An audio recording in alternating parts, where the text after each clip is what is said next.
From phone batteries to brain batteries. This trace mineral is the hottest talk in town. On August 6th, the publication Nature dropped a bombshell of a study. Low levels of lithium in the brain, not the blood, are linked to early Alzheimer's disease. And topping it back up with the right form of lithium, reversed damage in mice. Yeah, that is worth unpacking. So let's do it. Hey, Rebels. Welcome to Blasphemous Nutrition. Consider this podcast your pantry full of clarity, perspective, and the nuance needed to counter the superficial health advice so freely given on the internet. I'm Amy, the unapologetically candid host of Blasphemous Nutrition and a double-degreed nutritionist with 20 years experience.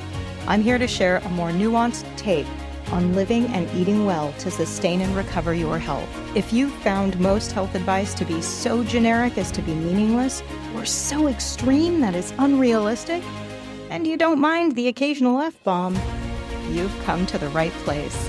From dissecting the latest nutrition trends to breaking down published research and sharing my own clinical experiences, I'm on a mission to foster clarity amidst all the confusion and empower you to have the health you need to live a life you love. Now let's get started. Welcome back to Blasphemous Nutrition. I'm your host, Amy, and if you've been reading the latest research on brain health, you might be ready to smoke your phone battery for brain gains. But hold on just a second. Let's talk about some better alternatives. Every few months, a headline storms across your feed screaming, "Studies show X prevents Alzheimer's." And most recently, X is lithium. Now, before you toss lithium supplements into your Amazon cart or break open your phone battery and use it as a salt lick, let's slow down and dig into the science and see what we can take from it. Now, lithium is a trace mineral in our food and our water. Most of the world's sources of lithium are from briny waters or hard rock deposits in various areas of the world. It is the major component in those lithium-ion batteries that we use in our phones, and it has actually had a long-standing existing role in the treatment of some brain disorders. Now, if the latest research is correct, it may be a missing piece in protecting our brain as we age. For your reference, this study is called Lithium Deficiency and the Onset of Alzheimer's Disease, and it was published by the research publication Nature. And in this study, researchers were looking at the role of metals in brain health. They began by studying the level of several different metals in the brains of deceased elders who had enrolled in the ROSMAP study, and I'll talk about that in a moment, as well as brain matter from existing brain banks. Samples included those who had died with no cognitive impairment, as well as those who died with mild memory loss, also known as MCI, mild cognitive impairment, or Alzheimer's disease. They discovered a single metal that was significantly reduced in the prefrontal cortex only in those individuals with MCI or Alzheimer's disease. However, there was no difference in blood concentrations between all of these groups, indicating that this is an association that we will not be able to detect through blood testing in living individuals.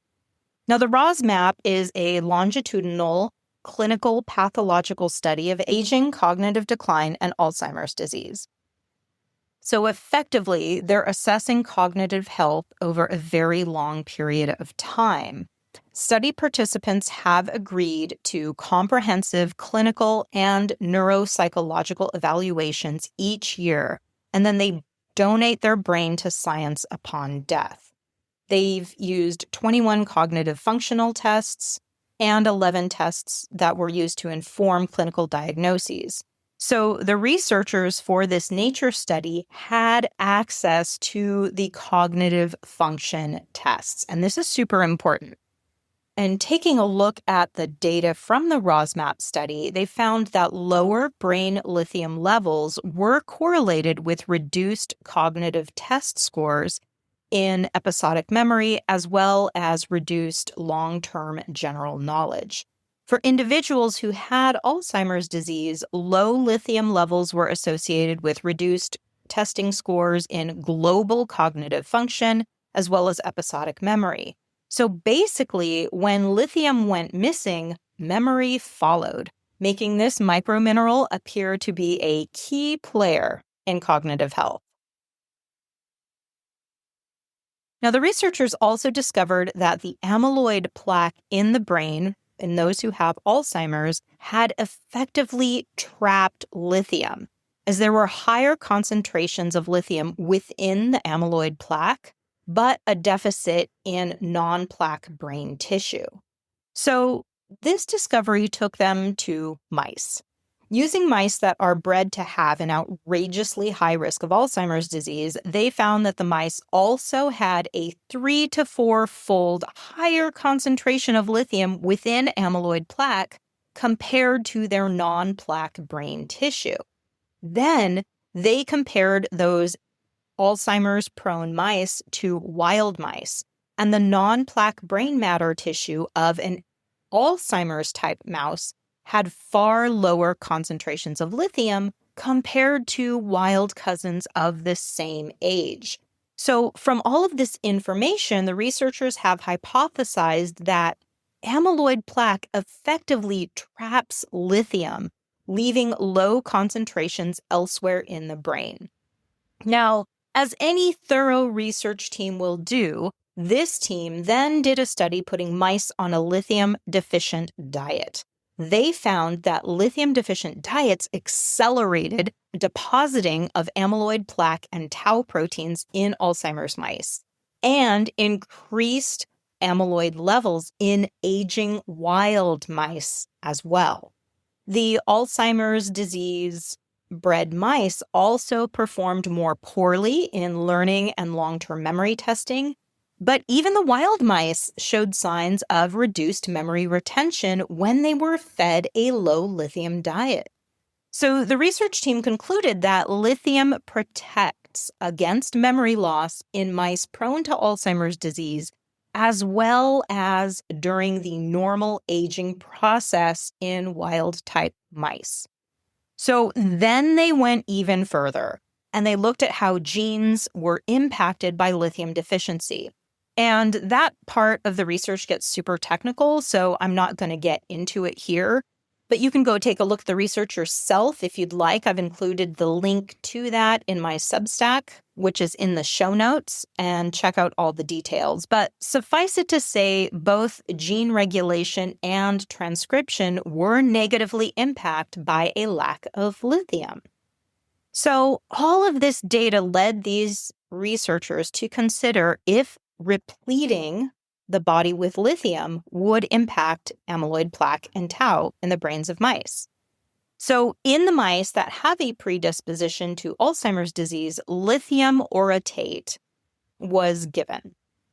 And it almost completely prevented amyloid plaque deposition and accumulation of tau protein formation in younger mice. But here's the thing that fucking blows my mind. Supplementing with lithium orotate also reduced amyloid plaque by about 70% in older mice with Alzheimer's disease who had existing significant plaque deposits. And these mice almost completely reversed their memory loss. This is pretty fucking remarkable. I had to read and reread that statement in the paper to make sure that I was interpreting their claims accurately because it literally blew my mind. And then because technical lingo in research papers can be really difficult to parse out. So I was still questioning if what I was reading was actually what I was reading. So I copy and pasted the original paragraph from the research paper into ChatGPT and said, hey, translate this into layman's terms, without any kind of opinion, right, on what I thought it might mean. I just said, hey, translate this into layman's terms. So I could see if it confirmed my interpretation, and it did. So this is one hell of an observation from the research team. And from my armchair academic standpoint, the work that this research team has done is incredibly thorough and well done. I think it's a gorgeous example of what quality research looks like, and I haven't seen something this nice in quite some time. So that's just kind of amped up my excitement even more. So we have all of this stuff from the mice, right? But in assessing this data, the research team went back to their human brain tissue samples to see what memory testing revealed when they were looking at lithium levels in human brain tissue. And in looking at the human data, they did observe that higher lithium levels in the prefrontal cortex of the human brain is associated with better testing scores on working memory and performance in those individuals who had provided their tissue samples upon death after they had cognitive testing done in life. In the discussion section of the research paper, the team also noted that there has been research done in Denmark showing a correlation between lithium in drinking water and reduced dementia, which strengthens the observations that they're seeing in human brain tissue. So from these mouse brains that bounce back to human brains with higher lithium concentrations holding stronger memory, to entire populations in Denmark sipping lithium-laced water and having less dementia, all of this starts to look less like coincidence and more like a clue we cannot afford to ignore. So after going through this paper, I seriously considered throwing some lithium orotate into my full script cart for a hot minute. So if you have already opened up your web browser to do the same, I'm going to have you pause for just a moment. Lithium orotate shows remarkable results in mice. However, this form of lithium has not yet been tested in human trials for this condition or the prevention of it. Additionally, we're looking at mice who are not human. And we're also looking at tissue from dead people, which none of us are. Additionally, lithium itself is not like vitamin C. You can't just take it willy-nilly and not worry about negative impacts. For those who do take prescription lithium for bipolar disorder or schizophrenia, close medical monitoring is needed because it can cause thyroid and kidney damage. It's generally not recommended for anybody who has existing issues with either of those organs. Lithium is no rookie to the brain health world. It's actually psychiatry's OG mood stabilizer and has been used for decades, with some success depending on the individual. At prescription doses, lithium in carbonate form saves lives in those who have bipolar disorder and sometimes helps with depression, schizophrenia, and even cluster headaches. It's also a bit of an anti-aging rock star. Studies suggest lithium is linked to longer telomeres, boosted BDNF, which is like brain fertilizer, as well as greater mitochondrial function. So Nirvana was not kidding when they named a track after it. Lithium has been shaping brains and moods for decades, even if it didn't seem to work for Kurt Cobain. Mood disorders aside, a 20-year longitudinal study out of Finland on individuals taking lithium for a mood or psychotic disorder for a minimum of 3 years showed no evidence of dementia protection. Since they're prescribed a lithium of a different form, that could be the reason. However, there are other studies that show this form of lithium, lithium carbonate, may in fact be protective. But we have this confounding variable of existing bipolar disorder, which itself independently increases dementia risk. Studies in the general population are way more lacking with regards to lithium and memory, and not as promising with what is out there.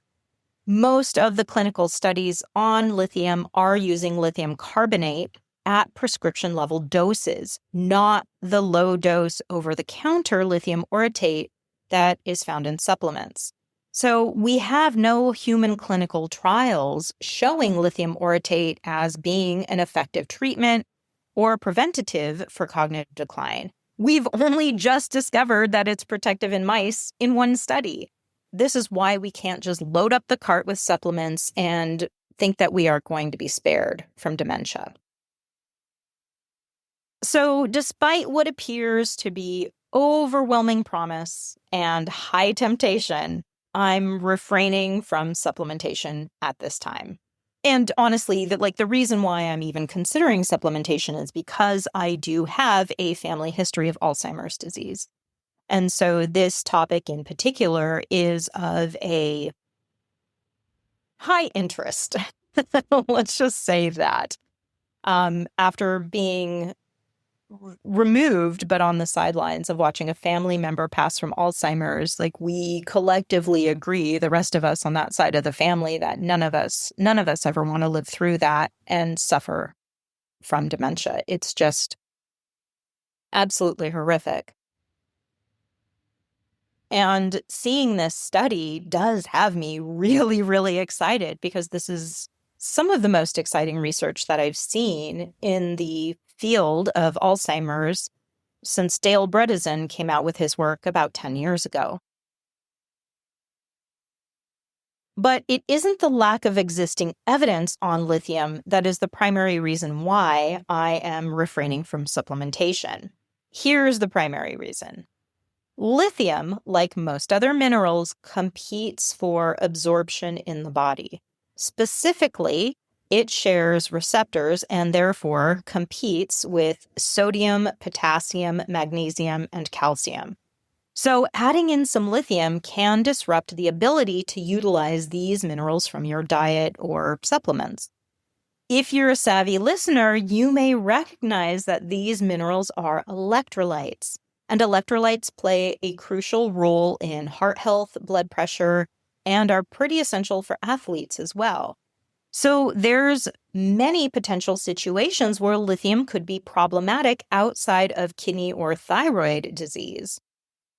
It could wreak havoc for an athlete training during the summer. It could be extremely problematic for somebody who has high blood pressure and are taking diuretics or are on a low-salt diet. Or even for someone who is not already getting enough potassium or calcium from their existing diet, which is a hell of a lot of people. Lithium toxicity has been observed in those taking prescription lithium, which is why their blood levels are closely monitored. Symptoms of toxicity include diarrhea, nausea, stomach pain, neurological issues such as tremors and difficulty walking, confusion, and in very severe cases, it can cause seizures or coma. Even low-dose lithium orotate, marketed as natural and safe, has a huge evidence gap. The orotate form has not been studied in large human clinical trials. And unlike the prescription form, lithium carbonate, it isn't monitored regularly with blood tests. I'm not in a position where I can strong-arm my doctor into getting regular blood testing for a supplement I'm taking. And you probably aren't either. So I'm definitely holding back for now. This caveat out of the way, the evidence presented by this study is compelling enough that I am going to be seeking out edible sources that tend to be higher in lithium. Because lithium levels in food are so dependent upon the regional levels of lithium in the soil or water where they're cultivated or harvested, we don't have reliable sourcing from the grocery store. But it does appear that there are some foods that contain higher amounts of lithium than others. Mineral water can also be a high-quality source, And it will also have additional minerals like magnesium and calcium that provide the balance that supplementing with lithium alone will never accomplish. So this is my reminder to drink more Gerolsteiner. Of note, Gerolsteiner is a German mineral water, and there are geothermal and rock deposits of lithium in Germany. So that's what I'm going to go to whenever I see it in the grocery store. I'm going to grab a bottle, bring it home. You may be able to test lithium levels in your water supply at home, and you'll have a higher likelihood of finding positive results if you live in areas where there's granite, history of volcanic activity, or if you're near any kind of geothermal hot springs. Additionally, seafood can be a really good source of lithium, especially from small filter-feeding fish. Canned sardines and anchovies have been tested to have higher concentrations of lithium, especially in the gills and the organs. So canned small whole fish are definitely to be included in a brain protective menu. It's not just the omega-3s that offer brain preservation. Most lithium from our food supply is going to come from cereal grains, nuts, and vegetables, especially potatoes, tomatoes, cilantro, and cabbage.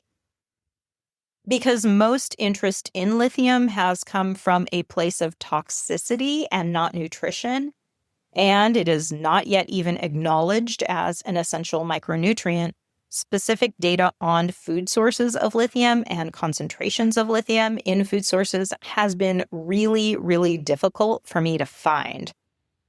Suffice it to say, what I have found indicates that all of this is all the more reason to keep your vegetables and sardine intakes high and consistent. And maybe we need to stop being so afraid of some of those starchy carbs. Tuck into some quinoa porridge or oats this winter. Or if your health does not permit something like that, be sure to have a nice cabbage tomato stew or enjoy a Scandinavian snack of sardines on wholemeal rye, if possible, for the sake of your brain. Unlike supplementation, food and water sources are smaller in dose, and they usually contain those other competing minerals that can help prevent imbalances. The great thing about food and mineral water as well is that there's no known toxicity with daily ingestion. And so that's why I'm going to go to food first.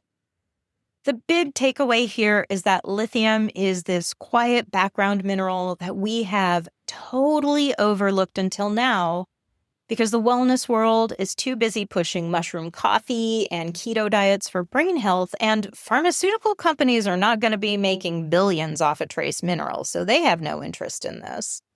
But in the brain, this quiet trace mineral may be pulling guard duty, protecting our memory, stabilizing neurocircuitry, and holding the line against decline.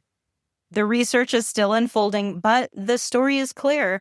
Sometimes the strongest shields for your brain matter come from the least expected places. All of this is a really promising piece in the dementia puzzle, and I, for one, am going to be on the lookout for more research on this mighty mineral.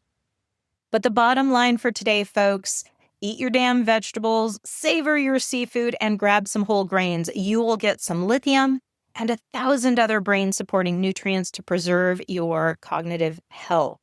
Drink some mineral water as well, harvested from mountainous or volcanic regions. When you are going out looking for mineral water, specifically look for the source and seek out mineral waters from mountains, from springs, from volcanic regions of the world like Iceland.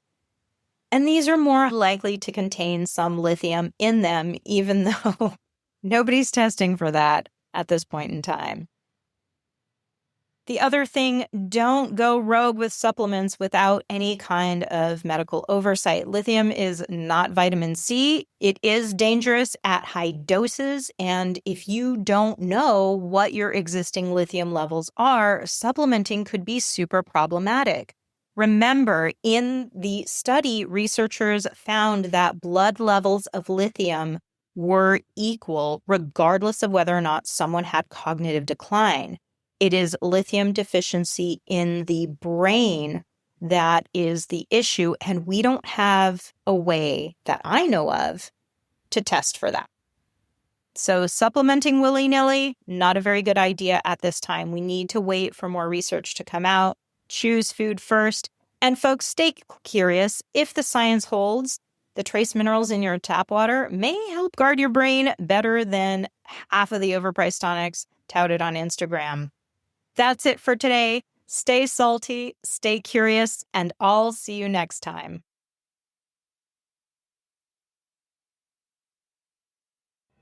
Any and all information shared here is for educational and entertainment purposes only and is not to be misconstrued as offering medical advice.